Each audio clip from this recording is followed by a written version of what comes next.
आपका स्वागत है मेरे आज के इस नए टॉपिक में। और आज का हमारा टॉपिक है ब्लड। तो आज हम पढ़ेंगे कि ब्लड क्या है और इसे कोशिश करेंगे डिटेल में पढ़ने का। सो बिना वीडियो को स्किप किए अंत तक जरूर बने रहना।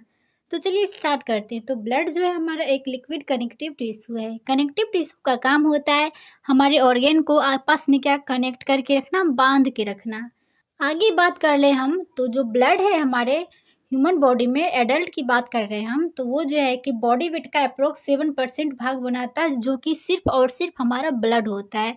अगर किसी एडल्ट का वेट 100 kg है तो उसमें से 7 kg जो है कि उसका सिर्फ और सिर्फ ब्लड होगा।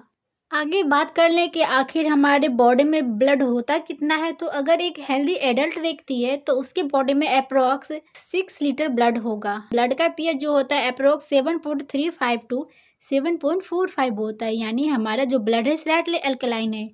क्योंकि हम यहाँ पे पीएच स्केल में देख रहे हैं, हमारा जो पीएच कहाँ पे आ रहा है 7.35 से 7.45 के बीच आ रहा है, यानी ये हमारे अल्कलाइन नेचर में आ जाता है। तो हल्का सा है तो इसलिए स्लाइटली अल्कलाइन नेचर का है।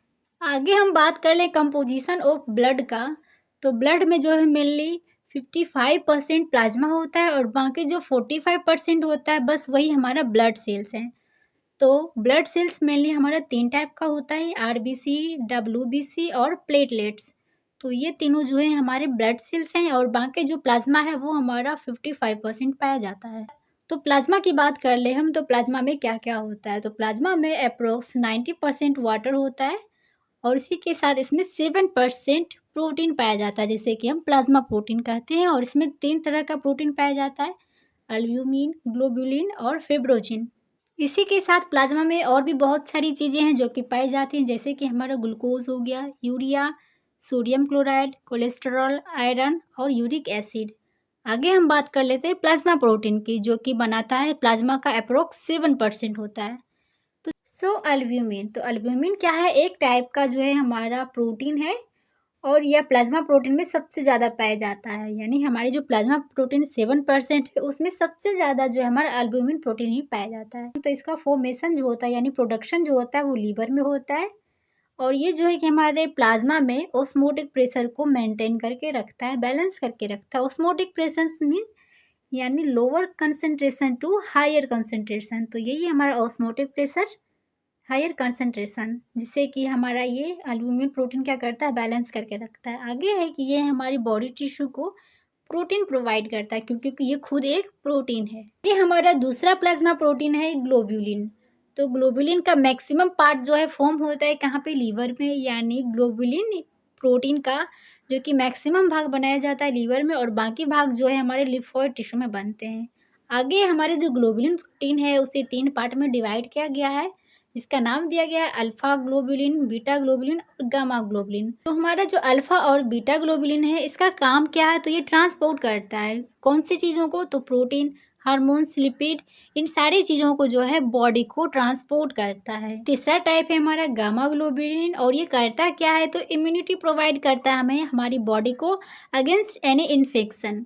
यानी हमारी बॉडी में जो इन्फेक्शन होने वाला रहता है उसके अगेंस्ट जो है हमारी बॉडी को गामा ग्लोबुलिन जो है इम्यूनिटी प्रोवाइड करता है। प्लाज्मा प्रोटीन का तीसरा प्रोटीन है हमारा फाइब्रिनोजिन, जो कि लीवर में बनता है और ये ब्लड को क्लॉट करता है, यानी कि ये ब्लड कोएगुलेटिंग फैक्टर है। यानी जब हमारी बॉडी में कहीं पे इंजरी हो जाती है, कहीं पे कट लग जाता है, तो वहाँ पे क्या होता है, ब्लीडिंग होने लगता है। तो वो क्या करता है, ब्लड को क्लॉट करता है, यानी ये ब्लड कोएगुलेटिंग फैक्टर की तरह काम करता है। सो हमारे ब्लड में जो है कि 55% तो प्लाज्मा हुआ, बाकी 45% ब्लड सेल्स पाए जाते हैं। तो ब्लड सेल्स हमारे 3 टाइप के हैं। पहला हमारा आरबीसी, जिसे कि हम एरिथ्रोसाइट कहते हैं। दूसरा हमारा डब्ल्यूबीसी, जिसे हम कहते हैं ल्यूकोसाइट। और तीसरा पड़ जाता है हमारा प्लेटलेट्स, जिसे कि हम थ्रोम्बोसाइट भी कहते हैं। आगे हम बात करें ब्लड सेल के फॉर्मेशन की, तो इसका फॉर्मेशन जो है बोन का एक पार्ट है, रेड बोन मैरो, वही करता है बोन के अंदर। तो ये जिस प्रोसेस से ब्लड हमारा फॉर्म होता है, प्रोडक्शन होता है, वो प्रोसेस हमारा कहलाता है हीमोपोइसिस। इस प्रोसेस को हम कहते हैं क्या, हीमोपोइसिस कहते हैं, जिससे हमारी ब्लड सेल क्या होता है, प्रोडक्शन होता है या फिर फॉर्मेशन होता है। बेसिकली आप ये एक बोन का ये डायग्राम देख सकते हो, जहाँ पे मैंने ये रेड कलर का मैरो दिखाया हुआ है। तो यही है हमारा रेड बोन मैरो, जिसमें कि हमारे ब्लड सेल का क्या होता है, फॉर्मेशन होता है, यानी कि प्रोडक्शन होता है।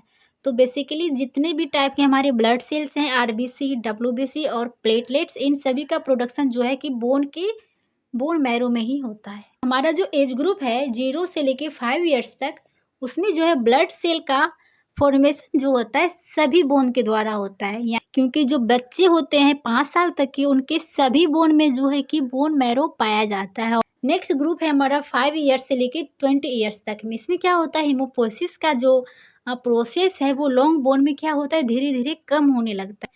और उसी के साथ जो हम आगे चलते हैं, आगे वाले एज ग्रुप में यानी 20 साल के बाद वाले में, उसमें जो है सिर्फ और सिर्फ हीमोपोइसिस का प्रोसेस जो होता है कुछ बोन में ही रह जाता है, जैसे कि हमारा स्टर्नम हो गया, रिब्स हो गया और वर्टिब्रल कॉलम हो गया। तो बस बेसिकली इन 3 बोन में ही क्या होता है कि ब्लड का फॉर्मेशन होता है, यानी कि हमारा हीमोपोइसिस होता है जब हमारा एज जो है 20 साल पूर जाता है तब। तो बोन मैरो जो है एक हमारा स्पंजी सब्सटेंस है जो कि बोन के सेंटर में पाया जाता है। तो ये हमारा बोन है और उसके सेंटर में एक स्पंजी सब्सटेंस है जो कि हमारा बोन मैरो कहलाता है।